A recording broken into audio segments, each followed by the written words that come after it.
Hello students, स्वागत है आपका आईसीटी वर्चुअल क्लासेस में। मैं हूं कविता, आपकी बायो टीचर। उम्मीद करती हूं आप सभी अच्छे होंगे और स्वस्थ होंगे। तो क्लास कंटिन्यू कर सकेंगे अपना चैप्टर, जिसमें हम बात कर रहे हैं मॉलिक्यूलर बेसिस ऑफ इनहेरिटेंस। यहाँ पर हम बात कर रहे हैं ट्रांसक्रिप्शन की। ट्रांसक्रिप्शन आपने पहले देखा प्रोकैरियोट में। अब आप देख रहे हैं यूकैरियोट में जो ट्रांसक्रिप्शन होती है वो कैसे होती है। तो प्रीवियस जो टॉपिक है वो आप लोग साथ साथ में रिवाइज करते रहेंगे। इससे प्रीवियस जो आपका टॉपिक था दैट इज ट्रांसलेशन।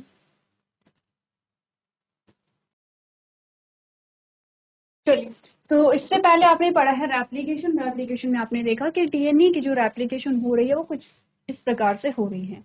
अब हमारा टॉपिक चल रहा है ट्रांसक्रिप्शन। यहाँ पे ट्रांसक्रिप्शन में क्या क्या चीजें समझी हैं एक बार हम लोग देखते हैं। हमने कहा ये आपका डीएनए स्ट्रैंड आता है। डीएनए स्ट्रैंड में जो आपका डीएनए है, डीएनए का वो सेगमेंट जो कंप्लीट आरएनए बनाने के लिए, कंप्लीट आरएनए फॉर्मेशन के लिए कैपेबल होता है, उसे हम क्या कहेंगे, जीन कहेंगे। ठीक है। हमने कहा डीएनए के दो स्ट्रैंड में से एक ही स्ट्रैंड से क्या होगा, आरएनए का फॉर्मेशन होगा। इसका पता कैसे चलेगा कि किस स्ट्रैंड से फॉर्मेशन होगा, तो हम देखते हैं यहाँ पे प्रमोटर सीक्वेंस कहाँ पर है। जिस स्ट्रैंड के 3' एंड पे प्रमोटर सीक्वेंस होता है वही जो स्ट्रैंड है वो आपका टेम्पलेट स्ट्रैंड होता है। लेकिन हमने कहा आपसे पूछा क्या जाता है, आपने कहा जो फंक्शनल जीन है आपका, उसके 5' एंड से प्रमोटर सीक्वेंस लगे होते हैं। इट मीन्स कि ये इसके रिस्पेक्ट में इसकी बात करें। 5' का मतलब है कि इसके जो पूरक जो स्ट्रैंड है उसमें क्या होगा, 3' एंड होगा। ठीक है, तो ये आप लोग जो कंफ्यूजन है वो क्लियर कर लेंगे। तो हमने क्या बात की, जो प्रमोटर सीक्वेंस है वो क्या होगा, 3' एंड से पे अगर अटैच है तो वही जो स्ट्रैंड है आपने कहा वो क्या होगा, टेम्पलेट डीएनए होगा। और दूसरा क्या है, non template DNA. Template DNA को आप नॉन कोडिंग स्ट्रैंड भी कह सकते हैं, और नॉन टेम्पलेट डीएनए को आप कोडिंग स्ट्रैंड भी यहाँ पर कहते हैं।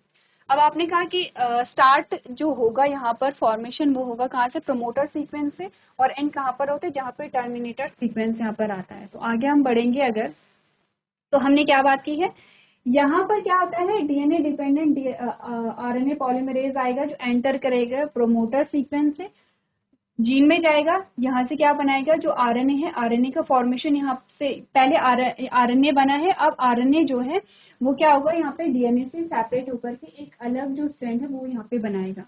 आपने कहा यहाँ पर जो आपका ये जो सीक्वेंस आता है यहाँ पे रो फैक्टर होता है। चलो, हमने क्या बात की है, हमने कहा जो टर्मिनेटर सीक्वेंस है उसमें आरएचओ फैक्टर है, रो फैक्टर है, और ये क्या करेगा, यहाँ पे जो आरएनए है उसे डीएनए से सेपरेट करेगा। और इस प्रकार से आपने कहा कि जो डीएनए है, जो जीन है, जीन से यहाँ पे आरएनए का फॉर्मेशन हो जाता है, जिसमें हमने कहा 3 प्रकार के क्या होते हैं, आरएनए होते हैं। एमआरएनए जिसपे कोडोन लगे होते हैं। किसी भी अमाइनो एसिड का जो, किसी भी प्रोटीन का जो सीक्वेंस है, प्रोटीन के सीक्वेंस के लिए हमें पता होना चाहिए कि जो अमाइनो एसिड है उनका सीक्वेंस क्या होगा। अमाइनो एसिड के सीक्वेंस के लिए इंफॉर्मेशन होती है मैसेंजर आरएनए पे, एमआरएनए जिसे हम कहते हैं। ठीक है, ये सीक्वेंस को रीड कौन करेगा, टीआरएनए करेगा, जो ट्रांसपोर्टेशन में हेल्प करे। टीआरएनए जब रीड करता है तो अकॉर्डिंग टू सीक्वेंस वो अमाइनो एसिड को लाएगा और यहाँ पे क्या करेगा, जो अमाइनो एसिड है उन्हें यहाँ पे अकॉर्डिंग टू कोडोन सेट कर देता है। तीसरा हमारे पास आता है आरआरएनए। ठीक है, आरआरएनए क्या करेगा, यहाँ पे ये जो अमाइनो एसिड है इनके बीच में बॉन्ड बनाएगा, पेप्टाइड बॉन्ड बनाता है और एक चेन यहाँ पर बन जाती है जिससे प्रोटीन का फॉर्मेशन यहाँ पर हो जाता है। तो ये तो है ट्रांसक्रिप्शन, और ये आपकी ट्रांसलेशन हो जाएगी यहाँ पे, जिसमें प्रोटीन का फॉर्मेशन होगा। ये बात हमने की है प्रोकैरियोटिक सेल में। ठीक है, हम बात क्या कर रहे हैं, किसमें बात कर रहे हैं, प्रोकैरियोटिक सेल में कर रहे हैं। जो आरआरएनए होता है वो, जैसे हम राइबोसोम कहते हैं, तो राइबोसोम क्या होता है, एक्चुअली में आरआरएनए ही होते हैं। ठीक है, आगे बढ़िए। आगे हमने कहा था कि यूकैरियोटिक सेल और प्रोकैरियोटिक सेल में, यहाँ पर हमने बात की थी सिस्टोन के बारे में। जैसे कि हमने कहा यूकैरियोटिक सेल में जो जीन है, जीन से जो आरएनए बना है, इस आरएनए से क्या बनेगी, एक सिंगल प्रोटीन बनती है। वही अगर हम प्रोकैरियोटिक सेल के बारे में बात करें तो प्रोकैरियोटिक सेल में इस जीन से, ये पूरा जीन है, ठीक है, ये डीएनए का स्ट्रैंड नहीं है, ये पूरा इतना जीन है, इसके आगे पूरा जो स्ट्रैंड होगा वो क्या होगा, डीएनए होगा। इस जीन से क्या बना है, आरएनए बना है, लेकिन इस आरएनए के डिफरेंट जो सेगमेंट है वो डिफरेंट टाइप के प्रोटीन बना रहे हैं। इट मीन्स कि इस प्रोटीन को बनाने में जीन का ये सेगमेंट होगा, इस प्रोटीन को बनाने में ये सेगमेंट होगा, इस प्रोटीन को बनाने में ये सेगमेंट होगा। ये जो सेगमेंट है ये कहलाते हैं सिस्ट्रॉन। क्योंकि सिस्ट्रॉन एक से ज्यादा है, तो हमने कहा प्रोकैरियोटिक सेल में पॉलीसिस्टोन यहाँ पर हम देखते हैं। तो ये जो टर्म्स है वो ध्यान रखेंगे। ठीक है, सिस्टोन क्या होता है यहाँ पर, क्लियर है। अब आते हैं आगे अपने टॉपिक पे। जो हमारा टॉपिक चल रहा है वो है आपने का यूकैरियोटिक सेल में ट्रांसक्रिप्शन हम पढ़ रहे हैं। और हमारा जो यहाँ पे टॉपिक है वो है types of DNA dependent RNA polymerase. यहाँ पर जो आरएनए पॉलीमरेज है उसके टाइप्स के बारे में हम बात करेंगे। तो आप देखेंगे यहाँ पर पॉलीमरेज फर्स्ट, पॉलीमरेज सेकेंड और पॉलीमरेज थर्ड आता है। ध्यान रखेंगे सीक्वेंस, आपको ये ध्यान रखना है कि पॉलीमरेज फर्स्ट क्या बनाएगा, आरएनए को बनाएगा, ये ध्यान रखेंगे। पॉलीमरेज सेकेंड एमआरएनए यानी कि मैसेंजर आरएनए को बनाएगा एंड पॉलीमरेज थर्ड जो है वो टीआरएनए को बनाएगा। ठीक है, तो पॉलीमरेज फर्स्ट जो आरएनए को बना रहा है ये 3 टाइप का होता है, 28S RNA, 18S RNA and 5.8S RNA. ठीक है, पॉलीमरेज सेकेंड जो एमआरएनए बनाता है वो 2 टाइप का होता है, पहले HNRNA होता है और उसके बाद ये मॉडिफाई होकर के एमआरएनए का फॉर्मेशन करता है। पॉलीमरेज थर्ड में आपने कहा टीआरएनए, SRRNA और SNRNA यहाँ पर बनते हैं। ये टाइप्स होते हैं यहाँ पर और इनके बारे में हम यहाँ पर डिस्कस करेंगे। ठीक है, तो हम कह क्या रहे हैं एक्चुअली में यहाँ पर हम कह रहे हैं, देखिए हमने क्या बात की है, ये क्या है आपका प्रमोटर सीक्वेंस, ये आपका क्या है प्रमोटर सीक्वेंस है और ये आपका क्या है टर्मिनेटर सीक्वेंस। ठीक है, क्लियर है। अब आपने कहा कि जो पॉलीमरेज है वो कहाँ से एंटर करेगा, यहाँ से एंटर करेगा। ठीक है, आपने कहा अगर यहाँ पे पॉलीमरेज, जैसे कि हमने टाइप्स पढ़े हैं, यहाँ पर टाइप्स में आपने क्या पढ़ा, फर्स्ट जो है वो आरएनए को बनाएगा, सेकंड जो है वो एमआरएनए को बनाएगा, थर्ड जो है वो क्या बनाएगा टीआरएनए को बनाएगा। ठीक है, अगर यहाँ पे पॉलीमरेज फर्स्ट आएगा तो क्या बनाएगा, आरएनए बनाएगा, सेकंड आएगा तो क्या बनाएगा एमआरएनए बनाएगा, थर्ड आएगा तो क्या बनाएगा टीआरएनए बनाएगा। तो अकॉर्डिंग टू डीएनए यहाँ पर जो आपके प्राइमर जो यहाँ पे क्या है जो पॉलीमरेज है आरएनए पॉलीमरेज है वो होगा।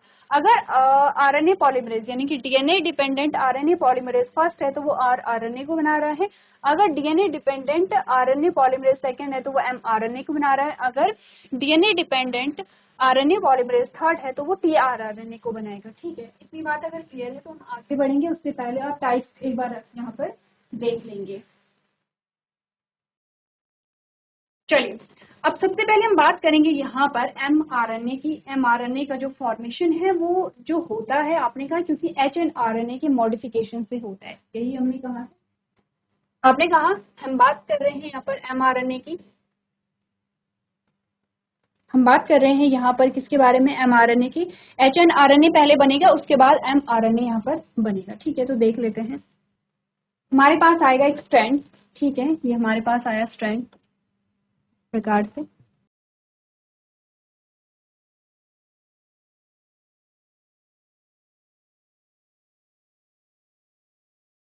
ठीक है, अब यहाँ पर जो HNRNA है, सबसे पहले तो ये समझिए कि आपका न्यूक्लियस है, क्योंकि हम किसके बारे में बात कर रहे हैं, प्रोकैरियोटिक सेल के बारे में बात कर रहे हैं। हमने कहा ये है यहाँ पर डीएनए का जो स्ट्रैंड हमारे पास आता है, ये है डीएनए। ठीक है, इस डीएनए से क्या बना है, आरएनए बना है। ठीक है, इस डीएनए से क्या बना है, आरएनए बना है। फॉर एग्जाम्पल ये बना है हमारे पास HNRNA। HNRNA पहले मॉडिफाई होगा और तब जाके mRNA यहाँ पर बनेगा। ठीक है, तो जैसे हमने यूकैरियोटिक सेल में क्या पढ़ा था कि ये डीएनए स्ट्रैंड है, क्योंकि न्यूक्लियस रीजन तो होता नहीं है। ठीक है, ये सर्कुलर डीएनए होता है इस प्रकार से। ठीक है, और इसी से क्या होगा, यहाँ पे आरएनए का फॉर्मेशन होगा। और जब आपने कहा कि यहाँ पर क्या होता है, ट्रांसक्रिप्शन के बाद सीधे यहाँ पे ट्रांसलेशन शुरू हो जाती है, या ये कह सकते हैं कि ट्रांसक्रिप्शन के साथ साथ ट्रांसलेशन भी होती रहती है कि यहाँ से आरएनए का फॉर्मेशन हो रहा है, यहाँ से आपने कहा जो राइबोसोम है वो ऐड यहाँ पर हो रहे हैं और क्या कर रहे हैं, प्रोटीन का जो फॉर्मेशन है वो यहाँ पे स्टार्ट हो रहा है। तो ये तो बात है प्रोकैरियोटिक सेल के बारे में। यूकैरियोटिक सेल में हमने कहा कि डायरेक्ट यहाँ पर एमआरएनए का फॉर्मेशन नहीं हुआ है, एचएनआरएनए बना है और एचएनआरएनए में मॉडिफिकेशन हुई है तब जाके एमआरएनए बना है। हम बात कर रहे हैं मॉडिफिकेशन, हम बात कर रहे हैं किसमें, जो एचएनआरएनए है उसमें मॉडिफिकेशन के बारे में। तो हम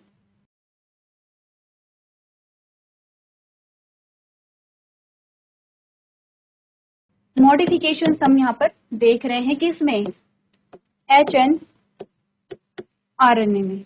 ठीक है, एचएनआरएनए में हम मॉडिफिकेशन देखेंगे इसके कुछ स्टेप्स होते हैं। पहला स्टेप हमारे पास आता है कैपिंग, दूसरा स्टेप आता है टेलिंग एंड थर्ड आता है स्प्लाइसिंग। तो पहले हम कैपिंग और टेलिंग के बारे में बात करेंगे कि यहाँ पर क्या चीजें हो रही हैं। इतनी चीजें आप लोग पहले क्या कर लेंगे, नोट कर लेंगे। क्लियर है इतना? चलिए सबसे पहले बात करते हैं कैपिंग के बारे में। सबसे पहले हमने कहा कि ये जो एंड है यहाँ पर एक कैप लाइक स्ट्रक्चर क्या हो जाता है, ऐड हो जाता है। और वो जो स्ट्रक्चर होता है वो होता है यहाँ पे ग्वानोसिन ट्राइफॉस्फेट। तो ग्वानोसिन ट्राइफॉस्फेट में क्या हमने पढ़ा है, अगर आपने पेंटोस शुगर यहाँ पे बनाई है, सबसे पहले ये है पेंटोस शुगर आपकी, ठीक है। यहाँ पर एक नाइट्रोजनस बेस जुड़ जाता है जिसे हमने क्या कहा है, ग्वानिन कहा है, जुड़ा है, ठीक है, न्यूक्लियोसाइड इसे कहते हैं। अब यहाँ पे फॉस्फेट ग्रुप जुड़ा है, पहला ग्रुप, दूसरा ग्रुप, तीसरा ग्रुप। तो इस स्ट्रक्चर को हम क्या कहेंगे, ग्वानोसिन ट्राइफॉस्फेट, ठीक है। लेकिन यहाँ पर जो ग्वानोसिन होता है इसमें एक मेथाइल ग्रुप लग जाता है। अब इसे क्या कहेंगे, आपने कहा मेथाइल ग्वानोसिन ट्राइफॉस्फेट, यही कहेंगे, मेथाइल ग्वानोसिन ट्राइफॉस्फेट। यही जो स्ट्रक्चर है यहाँ पे लगता है, जो कि कैप लाइक स्ट्रक्चर बनाता है, या कैप यहाँ पर बनाता है। तो यही लिख दूं यहाँ पे, क्या है, मेथाइल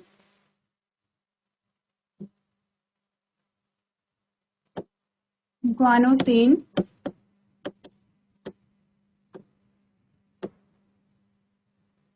ट्राइफॉस्फेट।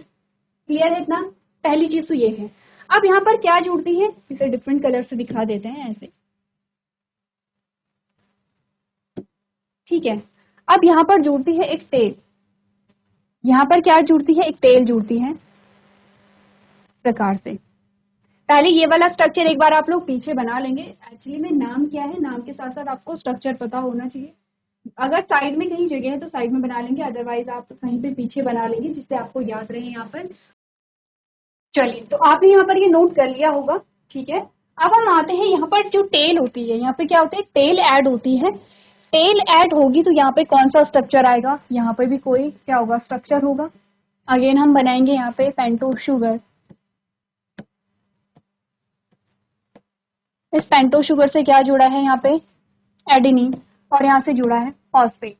तो क्या कहेंगे स्ट्रक्चर को, एडिनोसिन फॉस्फेट कहेंगे, सिंपल सा है, क्या है,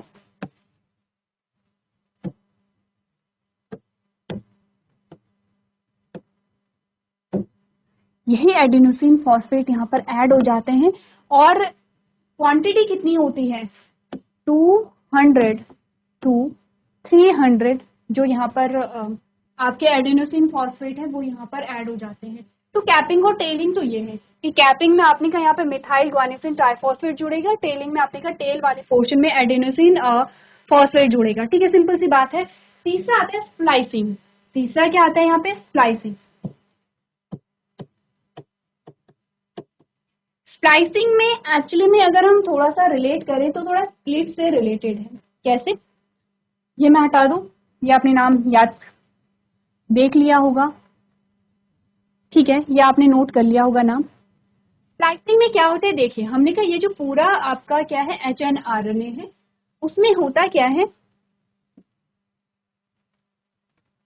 या इसी में बना करके देखते हैं। हमने कहा इसमें अलग अलग रीजन आते हैं, जैसे कैसे रीजन, जैसे कि हमने कहा फॉर एग्जांपल ये जो रीजन है इससे क्या बनेगा, यहाँ पे प्रोटीन बनेगा, यानी ट्रांसलेशन इस पार्ट से होगा, फिर बीच में इस पार्ट से ट्रांसलेशन नहीं होगा, इससे होगा, फिर इस पार्ट से ट्रांसलेशन नहीं होगा, इस पार्ट से होगा। अब हमें करना क्या है, एक्चुअली में हमें ये जिस पार्ट से ट्रांसलेशन नहीं होगा उस पार्ट को रिमूव करके बाकी के जो पार्ट है उन्हें आपस में ऐड करना है,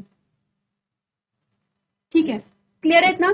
तो हमने ये इसी को हम क्या कहते हैं, स्प्लाइसिंग कहते हैं। जैसे कि इसे हम एक्सॉन कहेंगे, इसे हम इंट्रॉन कहेंगे, ठीक है। जहां से क्या हो रही है, जो ट्रांसलेशन है वो होगा, उसे हम क्या कहेंगे, एक्सॉन कहेंगे, और इसे हम क्या कहेंगे, इंट्रॉन कहेंगे, ठीक है, लिख लें।